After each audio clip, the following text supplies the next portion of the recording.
Hi guys, so welcome to my next video, and I'm previewing the last team in the Metropolitan Division that I am projecting, which is the New York Rangers.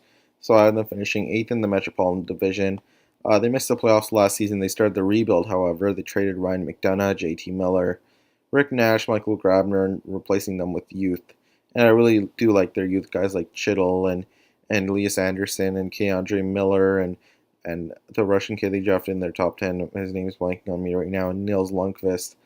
All really, really solid players. I'm not sure what guy like they got in the McDonough trade from Tampa Bay, Hayek and Howden. We're going to see how well they do, but it's a rebuilding process, and they still have pieces to sell off like Zuccarello. So there's a new coach, Quinn, and we'll see how he evolves in the NHL and what his impact is on the team. So I really do like their first two lines. I think Chris Kreider's really, really good. Um, his possession stats are amazing. His relative stats are really good. Mika Zibanejad, I think, is good as well, but probably a second line center, um, but a good one. And Pavel Buchnevich, I really, really like him. He should get some increased ice time with away from Alain Vigneault, who kind of sheltered him and stunted his growth a little bit. I like Nemestikov. Although I do like JT Miller a little bit better, like Zuccarello. I like Elias Anderson, like Kevin Hayes, I like Chittle. So it's not really a bad forward group in my opinion. It just needs some time. Defense-wise, it's pretty ugly right now.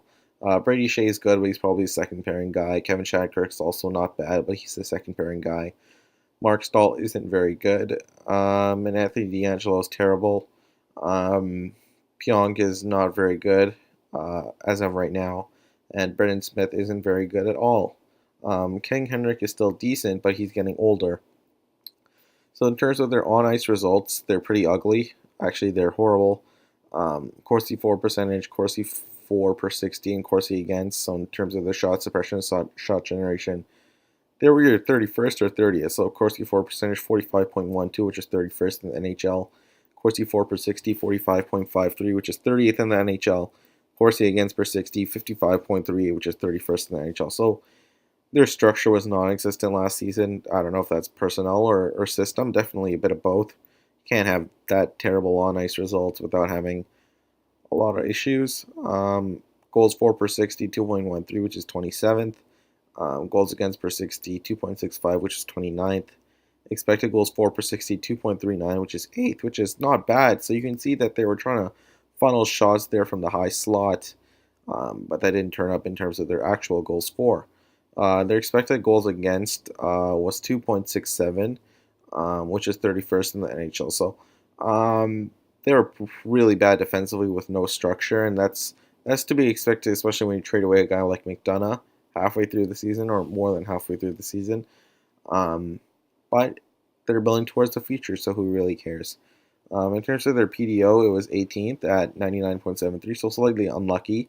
Their penalty differential was a minus 10, which is 21st, so took a lot of penalties. They're going to need to clean that up for the future. In terms of their most important player, Pavel Vucinovic, he's always produced terrific underlying numbers. Using Chaz McCallum's model, he produced 8.45 goals above replacement last season, similar to Andrzej Palat, Max Pacioretty, Danton Heinen, Mikhail Backlund on Calgary, Jake DeBrusk, and Tyler Toffolo. So he's a really good player. He just needs more ice time to show it. And their kind of least important players, Mark Stahl, statistically one of the worst defensemen in the NHL over the past 5 seasons. And you can ask any Rangers fan, they want to get rid of him as soon as possible. No statistics really necessary for that one. If you watch Mark Stahl for 5 minutes, you know he's terrible.